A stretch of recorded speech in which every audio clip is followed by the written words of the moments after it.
So this will get recorded in 2 parts, I guess. Now half of the recording has already been done and it has stopped midway. Anyway,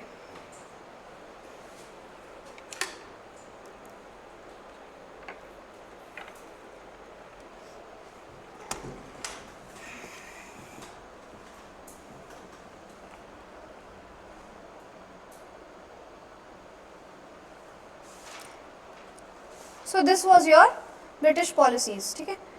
Now comes one more policy which is important.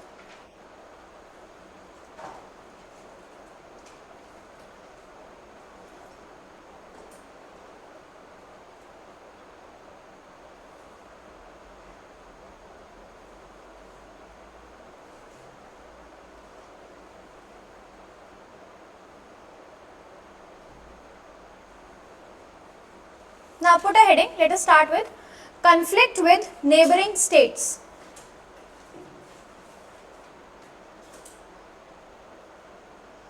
So within India हमने देख लिया how many areas were captured and how they were captured by Britishers, how they were annexed by Britishers. Now we will see कि neighboring areas जो थे, neighboring countries जो थे, उनको भी कैसे annex किया Britishers ने अपने imperial rule के अंडर में. ठीक है. First is Anglo-Nepal War.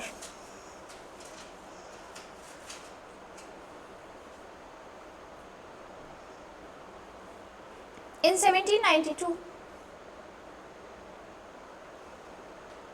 Colonel Kilpatrick, how you write Colonel? Just C-O-L and dot, okay? Colonel Kilpatrick, K-I-L and Patrick, undertook a commercial mission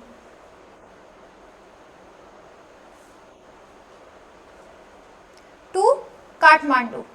So basically Nepal में ये पहले कमर्शियल मिशन क्या हुआ आपका? Trading campaign. ठीक है ना. ट्रेड करने के उससे ये सबसे पहले काठमांडू में गए थे.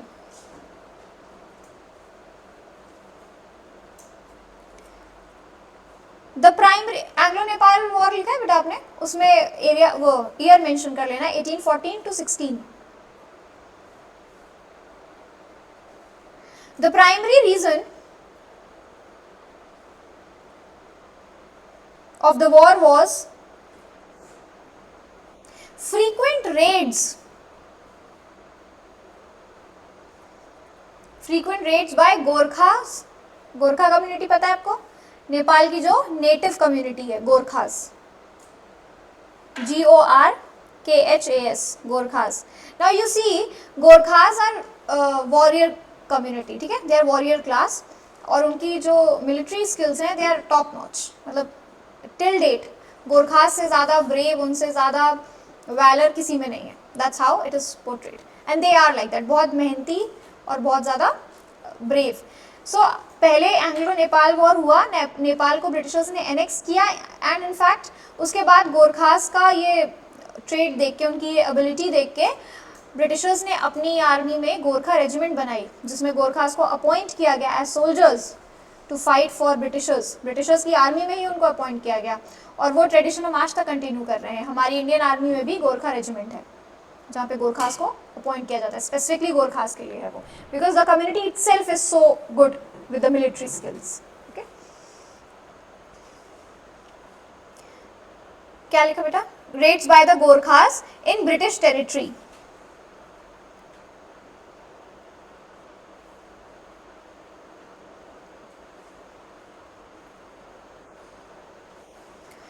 Lord Hastings declared war against them.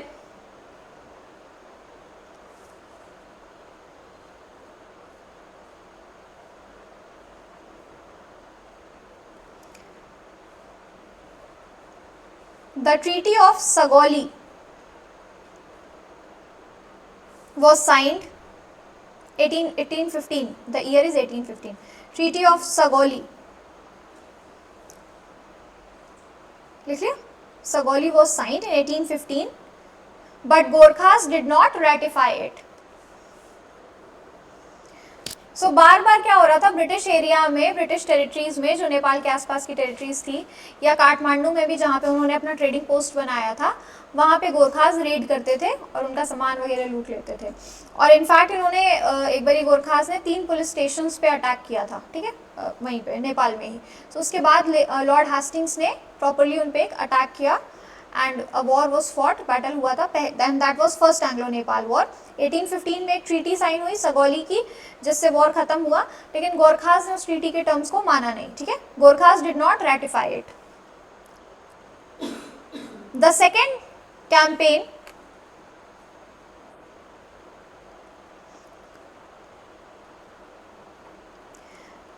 was done in 1816, where Gorkhas were defeated in Battle of Makwanpur. Makwanpur.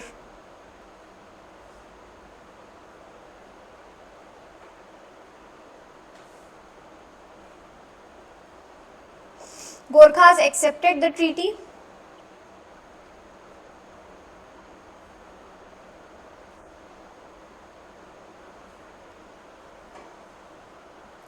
and English acquired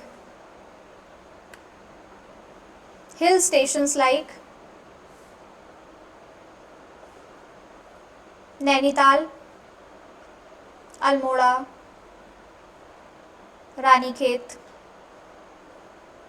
Mussoorie and Shimla.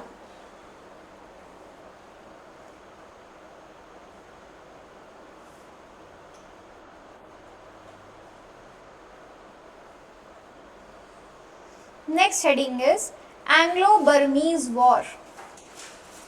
Burma is what? Today's Myanmar. आज का जो म्यांमार है उसको पहले बर्मा कहते थे। सो Burma को भी कैप्चर किया था ब्रिटिशर्स ने, they also annexed it.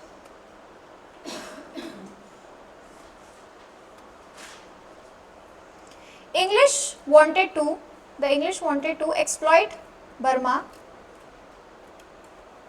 commercially.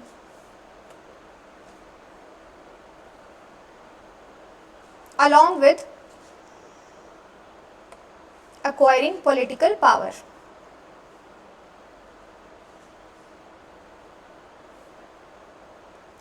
So basically Myanmar जो है ना, if you see Myanmar, it also has this coastline, ठीक है, सी से कनेक्ट होता है वो, that also has a coast line. और उसकी जो जोग्राफी है म्यांमार की, it is somewhat similar like Indian subcontinents geography. यहाँ का जैसा टेम्परेचर है, यहाँ का जैसा मिट्टी है, जैसा लैंड है, जितना फर्टिलिटी यहाँ पे था वैसे ही म्यांमार में भी। In fact all the South East Asian countries if you see, चाहे म्यांमार हो, चाहे आपका थाईलैंड हो, चाहे नेपाल हो, भूटान हो, या आपका इंडिया हो, श्रीलंका हो, यहाँ पे temperature, the fertility of the soil, climate is almost somewhat same, 19-20 के डिफरेंस है। तो वहाँ पे भी it was very very commercially beneficial for britishers, ठीक है, एग्रीकल्चर प्रोडक्शन वहाँ पे भी था। And one thing which was quite popular over there was rubber plantation, ठीक है। And as we know, britishers को ऐसे रॉ मटेरियल्स चाहिए थे जिनसे वो फिनिश्ड प्रोडक्ट्स बना सकें अपनी फैक्ट्रीज में, क्योंकि उनके यहाँ इंडस्ट्रीज लग चुकी थी। इंडस्ट्रीज के लगने का मतलब मशीन्स बन रही हैं, मशीन्स का बनने का मतलब कि बड़े बड़े व्हीकल्स बन रहे हैं, बड़े बड़े गाड़ियाँ बन रही हैं, ट्रक्स एंड ऑल, ठीक है, ताकि सामान को ईजिली ट्रांसपोर्ट किया जा सके। And what is the main part of any vehicle? Wheels. And what do you require for wheels? Rubber, ठीक है। तो cotton and Indigo from India, and rubber के लिए स्पेसिफिकली इट वाज म्यांमार। इसमें हम लोग बहुत डिटेल में नहीं जाएंगे in this Burmese war, I give you in short. First Anglo Burmese war,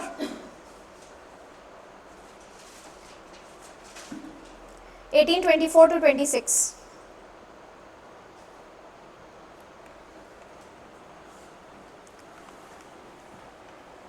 Lord Amherst,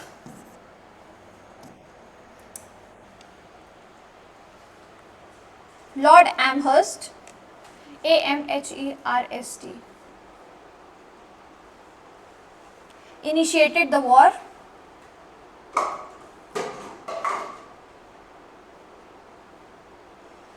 resulting in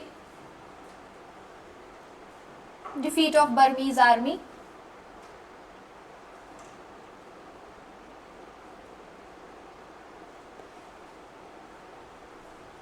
Treaty of Yandabu, Yandabo.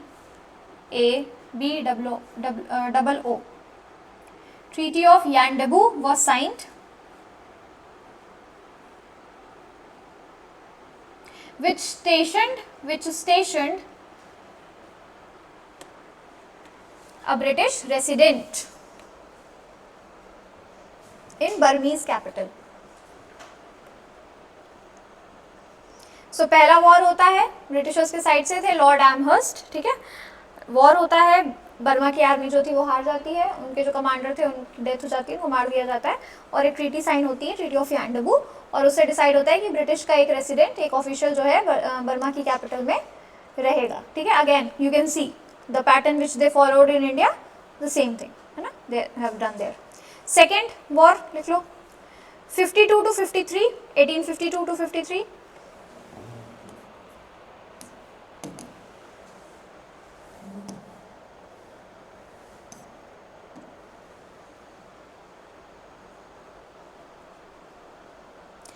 This conflict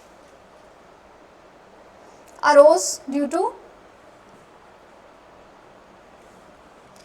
oppression of English merchants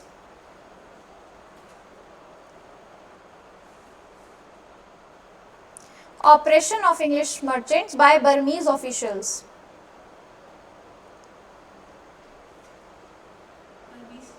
Officers.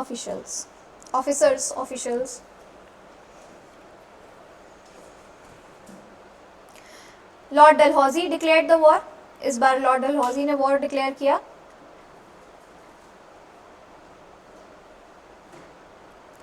And annexed कौन कौन से areas थे लिख लो, Martaban, Rangoon, Pegu. And annexed Martaban, Rangoon, Pegu. The reason itself is so funny.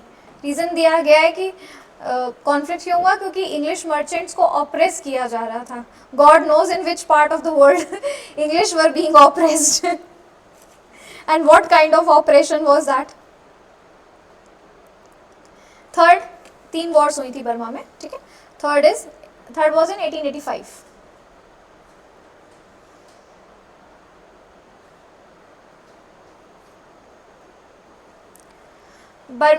Burmese king granted trade concessions to French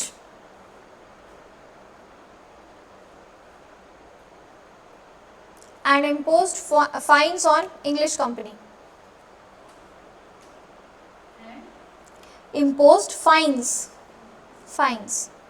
on English company.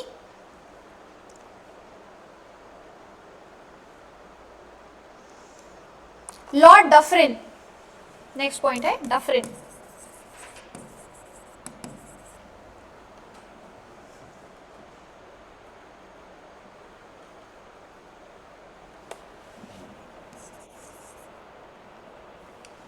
अरे यार, Lord Dufferin attacked on Burma.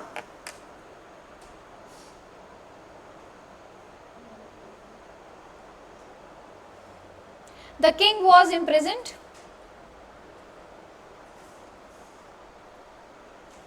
and Burma became part of British Empire.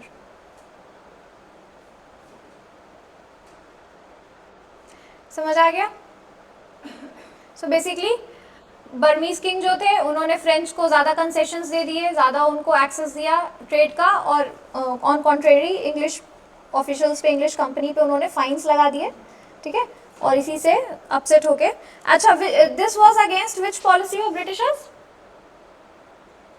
उनके कौन से नियम के खिलाफ थी ये चीज़, ये स्टेप अभी पढ़ा हमने. हाँ बेटा,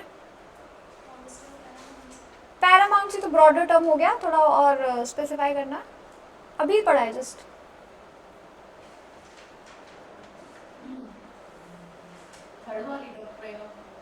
बेटा उसमें तो मेल हायर वाली बात है ना, सब्सिडियरी अलायंस कि बर्मीज किंग जो है वो किसी और यूरोपियन पावर को फेवर करने लग गए ना, एंड इंग्लिश को उन्होंने ज़्यादा फाइन्स वगैरह इंग्लिश पे लगा दिए, and they gave concessions and all to French. Okay. So that's how Burma was taken under the British Empire. बाद में 1948 में जाके जो बर्मा है, म्यांमार जो है वो इंडिया से अलग हुआ, उसने अपने आप को इंडिपेंडेंट डिक्लेयर कर दिया. ठीक.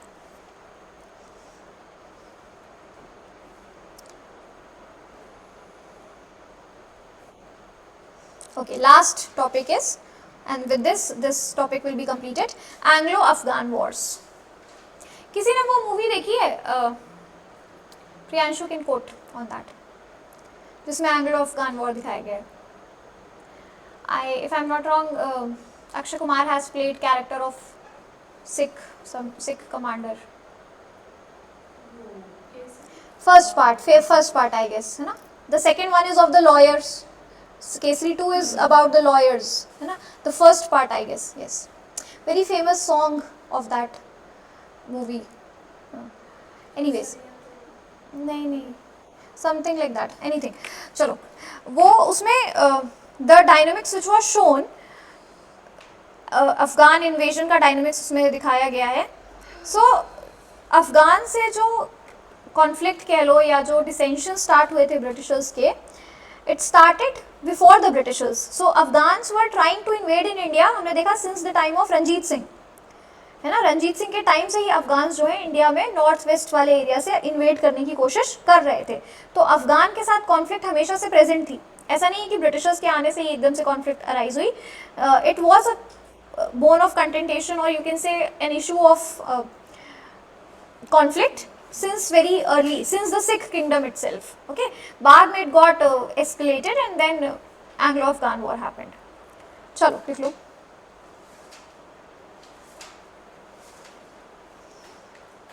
A very important reason why Britishers got into conflict with Afghans, वो बहुत important है. See, Britishers का एक बहुत strategic plan होता था, and that was creating a buffer zone. अब now understand, इस चीज़ को समझना थोड़ा ध्यान से. Britishers had this strategic plan of creating buffer zone.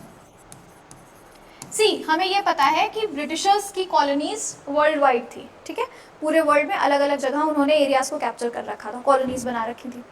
अब ब्रिटिशर्स हर जगह परमानेंटली तो प्रेजेंट नहीं हो सकते थे, उनकी सारी आर्मी तो हर जगह प्रेजेंट नहीं हो सकती थी उतने नंबर्स में या उतना स्ट्रांगली.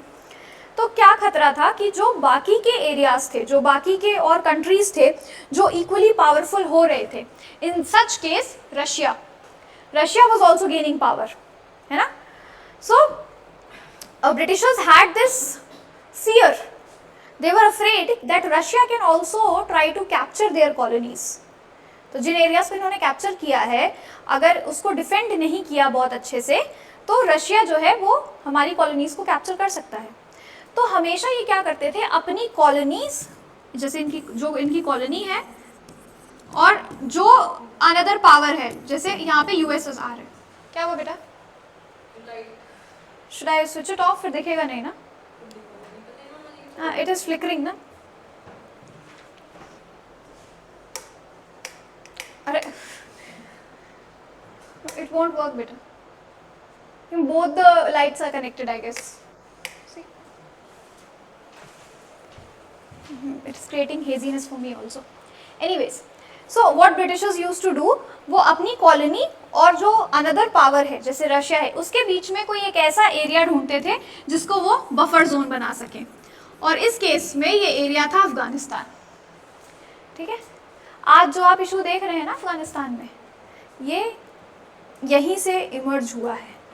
यही वाली पॉलिसी जो है बाद में अमेरिका ने अपना ली, क्योंकि अमेरिका को भी यूएसएसआर को काउंटर करना था. ठीक है, उस टाइम भी 2 सुप्रीम पावर्स वर्ल्ड में चल रही थी, न्यू वर्ल्ड में, जहाँ कोल्ड वॉर चल रहा था यूएस और यूएसएसआर के बीच में. तो उनको भी एक ऐसा बफर जोन चाहिए था जहाँ पे रशिया इंगेज रहे. बफर जोन क्यों बनाते थे ये? बफर जोन इसलिए होता था ताकि जो दूसरी पावर है वो उस एरिया में इंगेज हो जाए, वहाँ के कॉन्फ्लिक्ट्स में इंगेज हो जाए, ताकि डायरेक्ट उन पे थ्रेट नहीं आए. Okay, anyways, so Afghanistan was created as buffer zone by britishers against Russia, and that's how British involvement in Afghanistan increased, okay, which led to Anglo-Afghan wars. लिख लो. The English wanted to create a buffer zone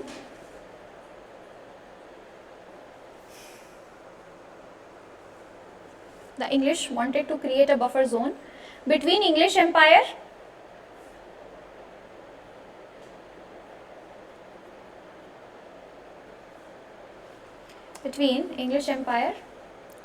and Russian Empire,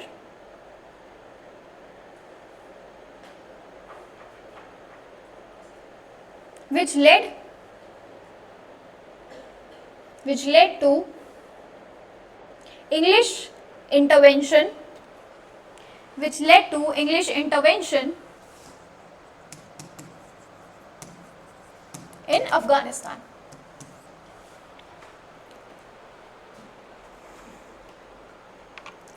First Anglo-Afghan War, 1839 to 1842.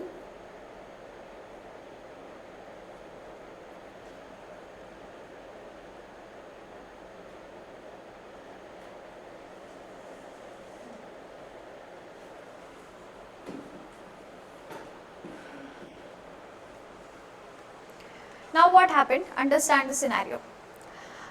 ये समय वो है जब पंजाब में रंजीत सिंह है, ठीक है. अफगान जो है और पंजाब किंगडम में कॉन्फ्लिक्ट चल रहा है. अफगान में द रूलर वाज दोस्त मोहम्मद, ठीक. नाउ दोस्त मोहम्मद ने इंग्लिश को या ईस्ट इंडिया कंपनी को अप्रोच किया to help him against Ranjit Singh, ठीक है. दोस्त मोहम्मद वांटेड कि इंग्लिश कंपनी जो है वो अपनी आर्मी का हेल्प प्रोवाइड करे ताकि वो रंजीत सिंह पे अटैक कर सके, दोस्त मोहम्मद, ठीक है. But Lord Auckland was the governor general at that time. He rejected his proposal. उन्होंने पहले तो ये रिजेक्ट कर दिया because initially he did not want to interfere in the conflict of two areas. But then what happened? Dost Mohammad ने French की help ली. French have always been this कबाब में हड्डी एवरीवेयर, ठीक है, for Britishers. So Dost Mohammad sought help of French. अब Britishers को लगा कि अगर फ्रेंच से हेल्प लिए तो फ्रेंच फिर से पावर में आ सकते हैं या फिर ये वाला एरिया जो है वो फ्रेंच के हाथ में जा सकता है, फ्रेंच कैप्चर कर सकते हैं. सो देन लॉर्ड ऑकलैंड ने एक अपना मिलिट्री कैंपेन भेजा वहाँ पे, एक अपना ट्रूप भेजा दोस्त मोहम्मद के पास हेल्प करने के लिए. बट दिस टाइम दोस्त मोहम्मद डिनाइड, ठीक है. Now this infuriated Lord Auckland और एक ट्रीटी ऑफ सिंध साइन हुई थी अफगानिस्तान और ब्रिटिशर्स के बीच में कि ये कभी भी सिंध वाला जो सिंध रिवर जो है, इंडस रिवर है, उसको क्रॉस नहीं करेंगे. Britishers will not cross this river. Basically Britishers will not capture the river behind that Indus river, ठीक है. तो इंडस रिवर से इधर ही रहेंगे, उधर के एरियाज को कैप्चर नहीं करेंगे. बट जब उन्होंने देखा कि फ्रेंच की हेल्प ली है दोस्त मोहम्मद ने और इनके ट्रूप को मना कर दिया है, डिनाई कर दिया है इनकी हेल्प को, देन लॉर्ड ऑकलैंड ने ये वाली ट्रीटी वॉयलेट की, ठीक है. उसने इस ट्रीटी को तोड़ा and he went and captured the areas beside that, beside Indus river, ठीक है. And this is how first Anglo Afghan war started. Okay, थोड़ा सा लिख लो इन शॉर्ट. दोस्त Mohammad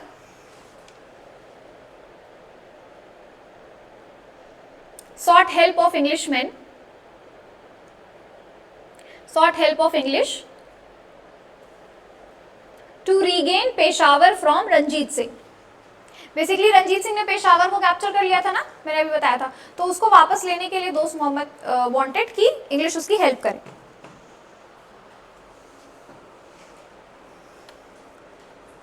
sought English help to regain Peshawar from Ranjit Singh, but Lord Auckland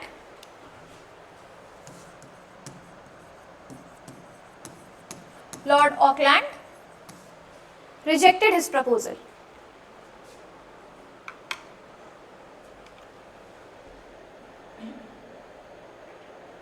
Dost Muhammad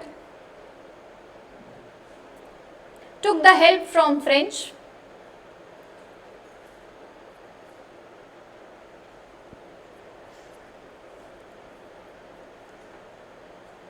which infuriated infuriated, infuriated मतलब गुस्सा दिलाना, which infuriated Auckland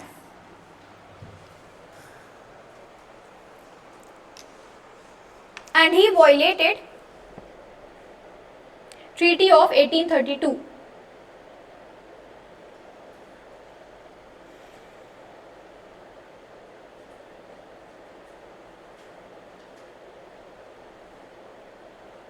Violated Treaty of 1832 by crossing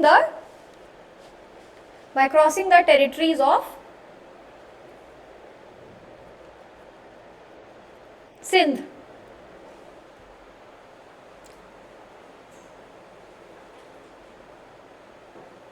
A conflict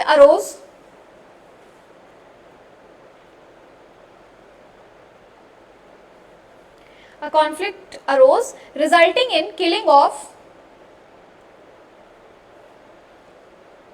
a few Englishmen.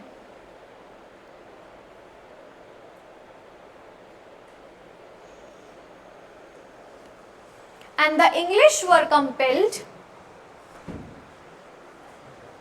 to sign a humiliating treaty. Compelled to sign a humiliating treaty and to accept Dost Muhammad as Amir of Afghanistan. So basically क्या हुआ था, जब Auckland ने attack किया दोस्त मोहम्मद पे, ठीक है, तो एक वहाँ से मतलब the counter attack was equally strong enough and Britishers चाहते थे कि वो अपने किसी पपेट लीडर को रूलर बना दे वहाँ का, अफगानिस्तान का, and his name was Shah Shuja I guess, ठीक है, बट वहाँ के लोगों ने, अफगानिस्तान के लोगों ने ही डिनाई कर दिया और एक रेबेलियन हुआ और जिस कॉन्फ्लिक्ट में बहुत कुछ इंग्लिश ऑफिशियल्स को मार दिया गया, ठीक है, और इंग्लिश के लिए ये एक डिफीट जैसा था. तो for the first time they felt defeated, they were actually defeated और उनको एक ट्रीटी साइन करनी पड़ी, humiliating treaty with the Afghans के साथ, और उन्हें ये एक्नॉलेज करना पड़ा कि दोस्त मोहम्मद ही लीडर रहेंगे अफगानिस्तान के, ठीक है. So this was first Anglo Afghan war. Second Anglo Afghan war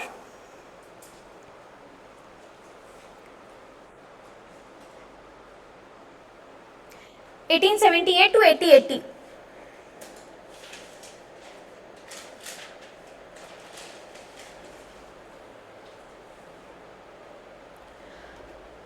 then Afghan chief, उस समय जो अफगान चीफ थे Sher Ali, then Afghan chief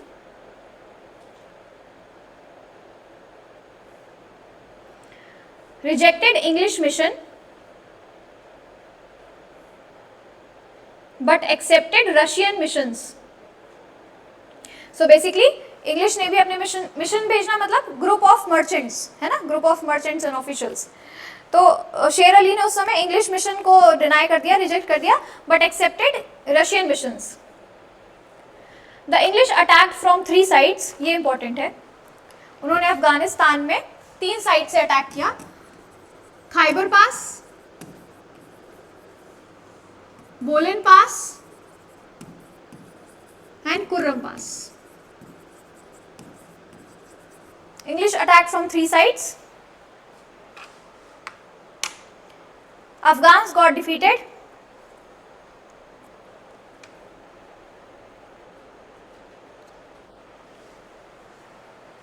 Treaty of Gandamak.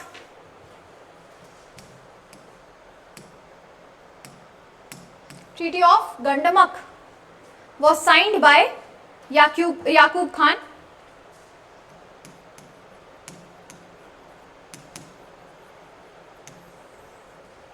and a British resident was placed at Kabul.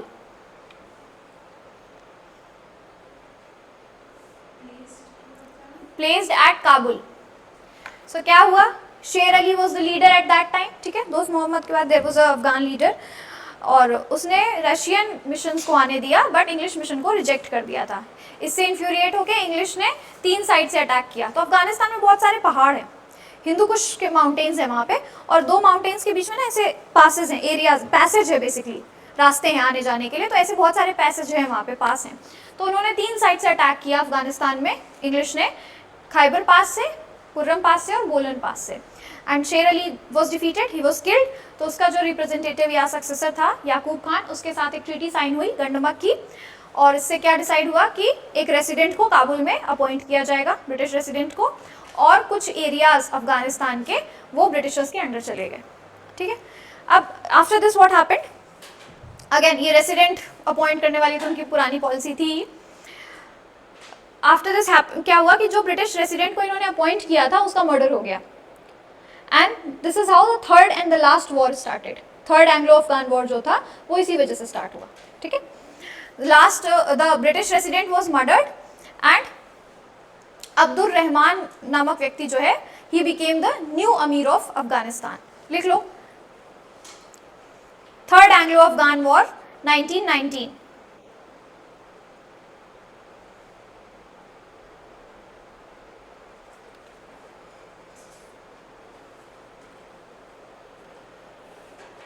British resident was murdered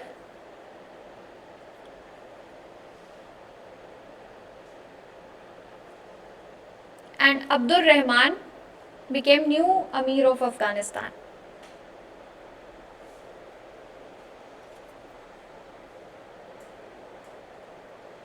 ठीक है, this happened as soon as second Anglo Afghan war was ended. जैसे दूसरा war खत्म हुआ, ब्रिटिश रेसिडेंट को appoint किया था, उसके कुछ दिन बाद ही ये हो गया था। ठीक है, 1919 में तब तक नए अमीर अपॉइंट हो चुके थे अफगानिस्तान में। A new leader came named Habibullah. Okay, funny name, alright. In 1919 Habibullah was the new Amir of Afghanistan.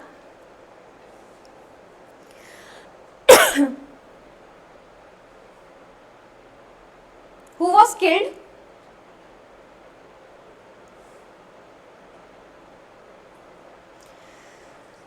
excuse me, who was killed, and his son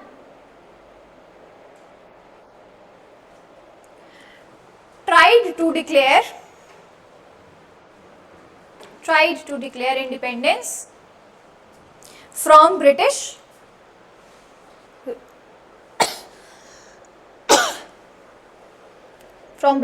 acquisition. Excuse me.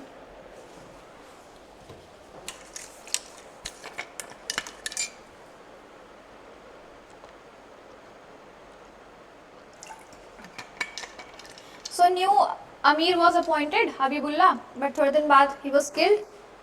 और उनका जो बेटा था उसने एक बारी कोशिश की कि ब्रिटिश रूल से अफगानिस्तान को इंडिपेंडेंट डिक्लेयर कर लिया जाए, इंडिपेंडेंट करा दिया जाए, बट ऐसा हुआ नहीं, कॉन्फ्लिक्ट हुआ, and ultimately what happened, this third Anglo Afghan war ended with treaty of Rawalpindi. ठीक है, अब बस एक लाइन लिख लो, treaty of Rawalpindi.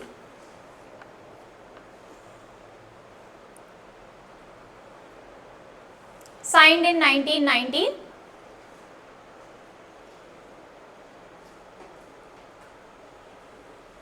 by British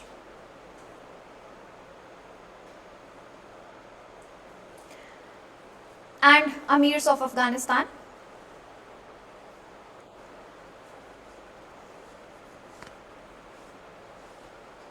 This treaty allowed the Amirs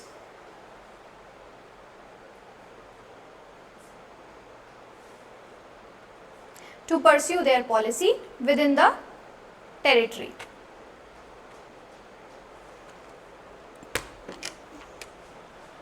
Alright, so ये जो ट्रीटी साइन हुई थी इससे डिसाइड यही हुआ कि जो अमीर्स हैं वो अपनी पॉलिसी चला सकते हैं अफगानिस्तान में, but again various other things were taken over by the Britishers.